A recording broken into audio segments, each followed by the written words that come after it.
Hey everybody, this is Liam here. I hope you're all doing well. It's time for another Elite Beat Agents video. About 2 years ago, I spoke to a developer who worked on the game, Robert Ota Dieterich. Robert was a programmer on Elite Beat Agents and Ouendan 2, the sequel to its Japanese counterpart. Snippets of this chat have been seen in other videos I've done before, such as my documentary for Did You Know Gaming on the history of Elite Beat Agents and the Ouendan series, so if you're interested in those games, definitely check that out first. We had a long conversation which unfortunately got cut off about halfway through due to a power cut. However, as a fan of these games, it was still really fun for me to chat to him. A bit of background, it was about 4 AM here, I was trying to be very quiet to respect my neighbours, and I was pretty exhausted, but Robert is such a nice guy and he humoured pretty much every question I threw at him, no matter how dumb it was. So this was a very informal chat, definitely not a professional interview or anything. I asked people on Twitter if they wanted to see some more of it, and so here it is, a developer from Elite Beat Agents answering my dumb fan questions at 4 in the morning. We joined the talk as I've just asked him what is the nature of the energy blast that comes out of the Elite Beat Agents and the people in that game. Not the best question, I guess, but you know, we had been talking for a while, and sometimes, you know, you just ask random things when you have the opportunity. So please enjoy. I swear some of it is interesting. Yeah, so I think we were talking about the process for how we put it together, some of the story stuff, I think. Yes, sure. We were trying to figure out, like, you know, what is the energy blast that comes out of Elite Beat Agents.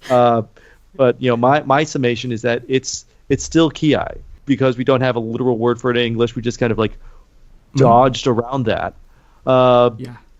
But it's encouragement. It's spirit. You know, again, because the stories were written first in Japanese and then translated over. You know, they kept a lot of that same style and spirit.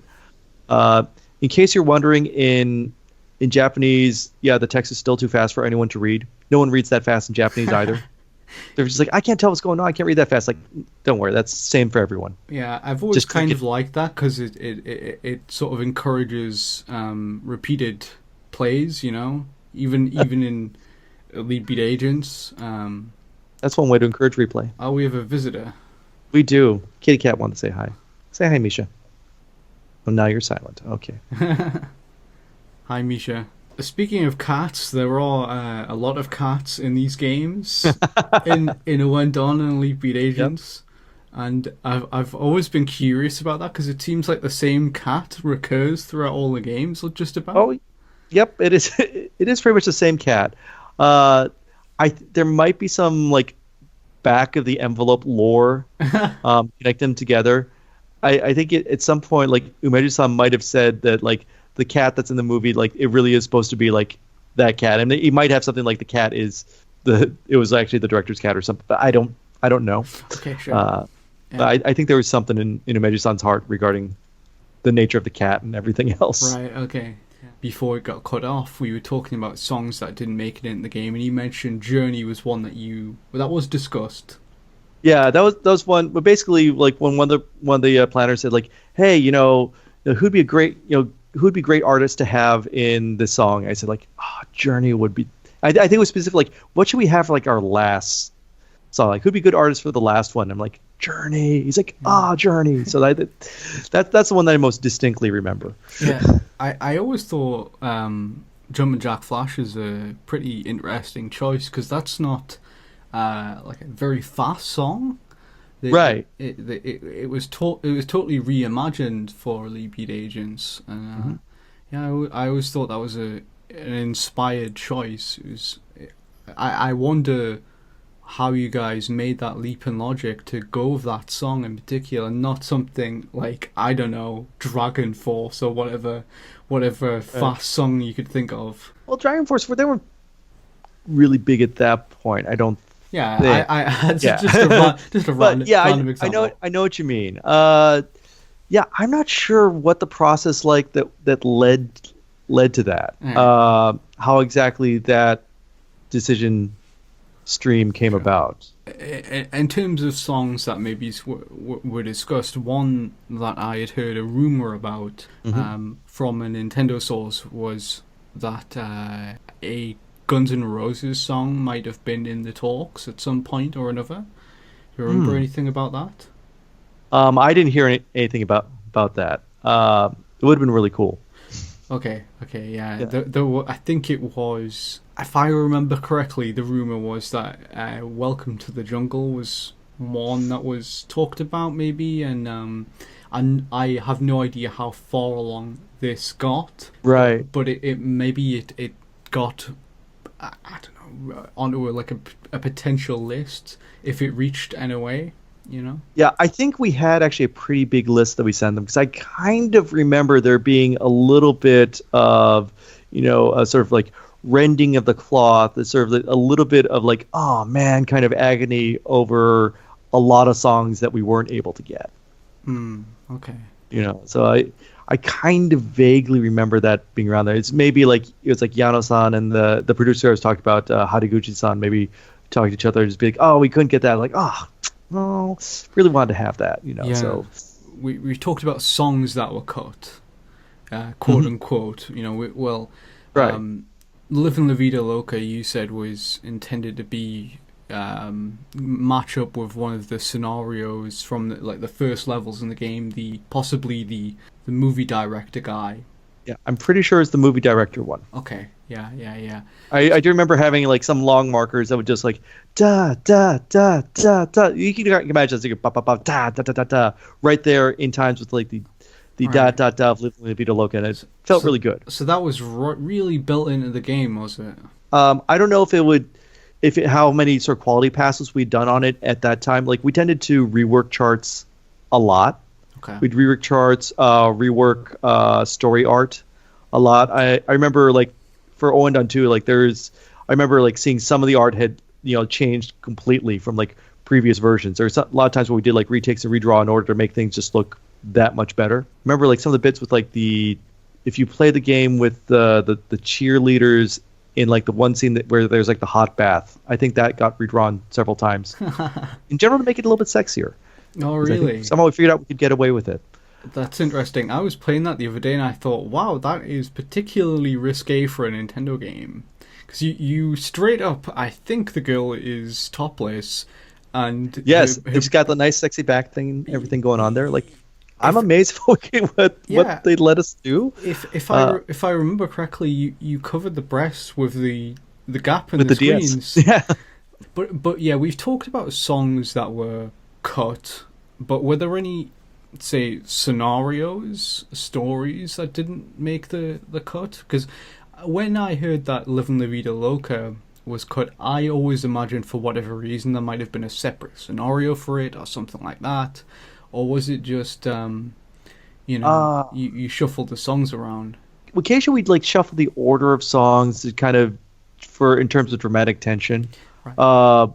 At some point, I think I do remember Yano-san like kind of putting out open requests for like more stage ideas. Mm-hmm. And I think pretty much every stage idea that everyone came up with, he looked at it and said like, yeah, that's not nearly crazy enough. Yeah. So I don't know that anything that like the standard staff suggested was quite insane enough for this world. Yeah. I do remember that there were a couple meetings for a while, and this was I remember this for Ouendan 2, but I think we had the same thing for EBA, where there'd occasionally be meetings between like Yano-san and there'd be like Umeji-san, who did the storyboards, and I think a couple other writers that we would bring on. Yeah. And they would basically have, I think for a while they referred to them as just like the funny meetings, the Moshirosa meetings, or the interesting meetings. Like I think they were basically doing like iteration passes on the story, like, how do we make this funnier? Yeah. It's like this is all right, but how do we take it to like the push it to that level? Yeah, well, they are pretty crazy, those stories. Yeah. Is there any other interesting anecdote or trivia that you can share from working on these games, whether it's Ouendan 2 or EBA? Is anything that comes to mind that you think is interesting? And if you'd like to tell your anecdote about crying at the anthem song, then sure, I can tell that again. Where again, this is the working on Elite Beat Agents early in my career. It was a really lucky experience, and this was the game that made me cry during development, but in a good way. In the good way, which is basically, every morning, we go into the office and you'd grab the latest data. I'd grab the latest data from source control, grab stuff from the file server, put it all onto the little sort of DS dev kit, and I'd run it to see what we had, what new data we'd actually managed to put together. And I saw, we have this new stage came in, and it was the one with the baseball player, and we have the intro story was put together. And I start, of course, curious. I got to look at it, and I watch the story, and these are all very cliche stories, but that's kind of what you have to love about the game. And it has the washed up baseball player who kind of got into a slump and ended up leaving the game, but he's still he can't quite let go, so he's sweeping the floors at the stadium as a janitor, and then some kid recognizes him. It's like, oh, aren't you Strong Arm Jones or whatever the name of the character was? He's like, oh wait, aren't you so and so? And you see the baseball player just pull his hat down. It's like, nah, you got the wrong guy, kid. And I was totally unprepared for just having that little emotional kick. It's not something that would normally make you cry, but I was sort of I was unprepared for it, because I was thinking oh, I'm going to get ready to just do some work soon. Let's just see what's in there. And this moment just kind of kicked me. Mm-hmm. And I remember having a little tear, noticing that there's a tear in the corner of my eye, and I wiped it away. I'm like, what am I doing? I'm at work crying. What the heck? Damn game, make me cry.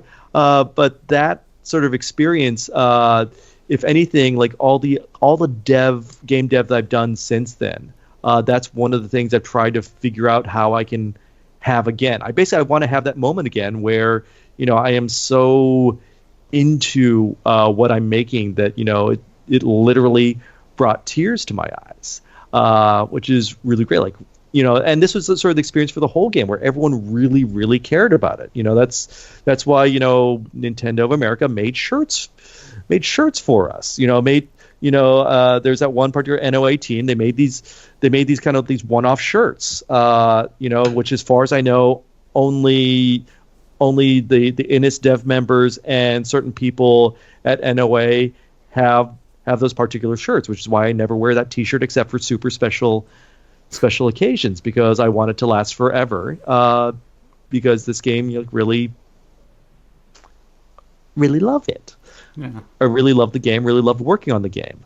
So in Ouendan 2 is the first game where I got to work on stuff outside of menus. First project where I got to do a little bit of adding extra features to the in-game, which was really cool. It showed that I'd managed to not screw things up enough that they put some trust into me to add some features to the really precious part of the game.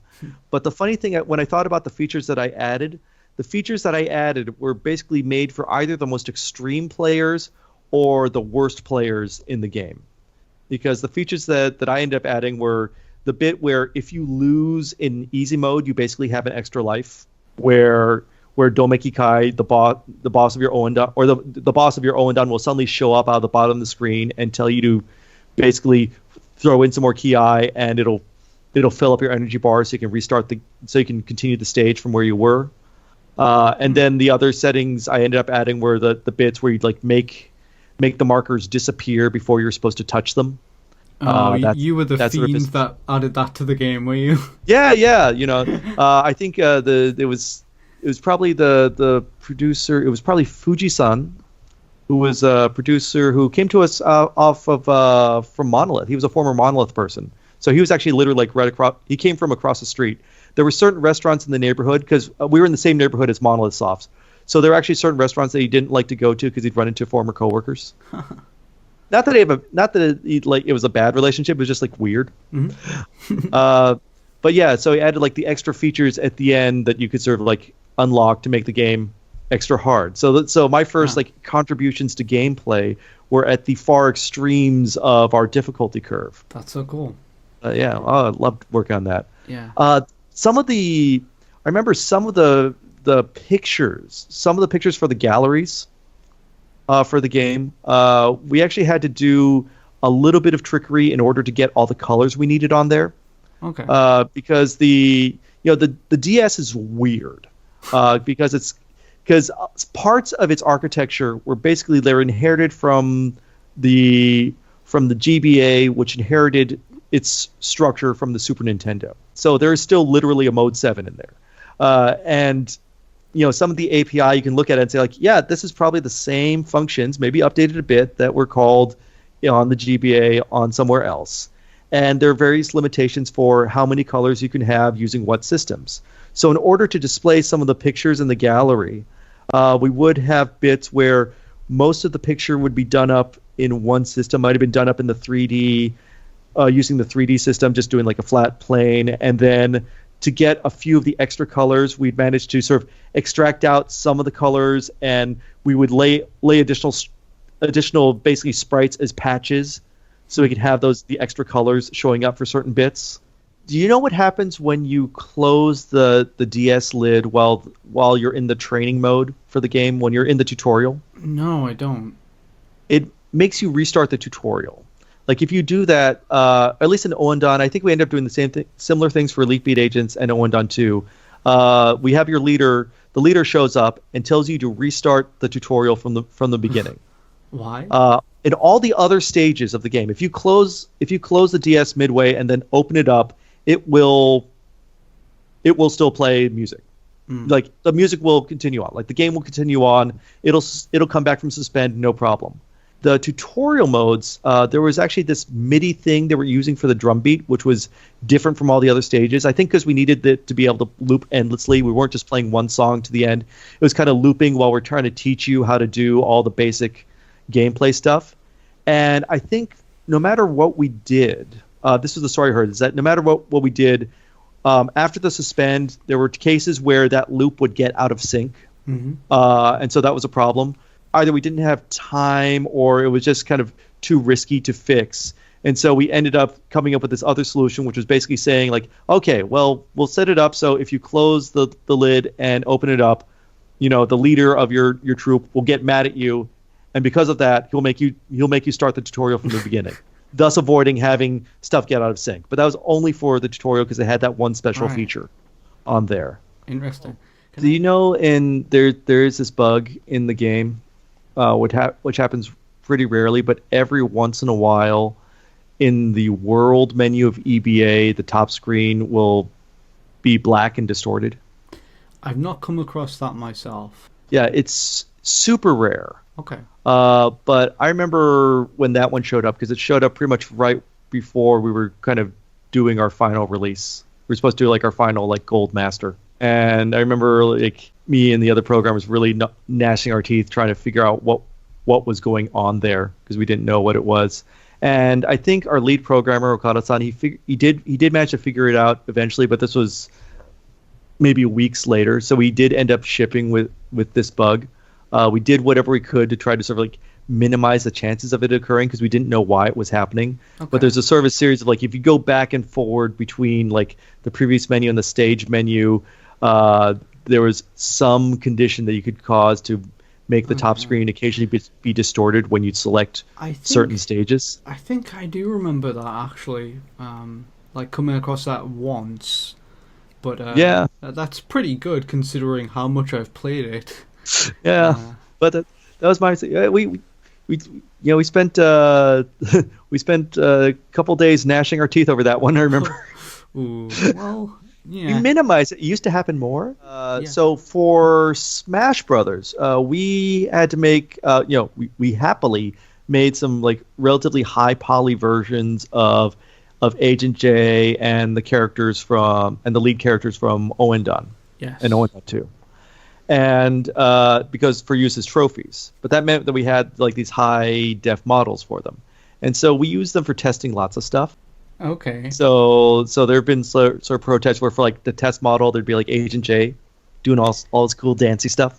I do remember at one point when we were learning how to use Unreal Engine, someone grabbed Agent J and tossed him into Unreal.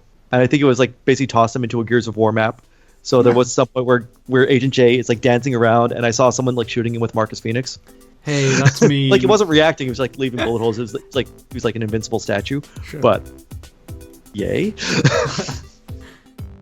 Thank you so much for watching. Please don't forget to subscribe for more videos just like this one. For more content from me, you can support the show at patreon.com/LiamRobertson, just like these kind people did.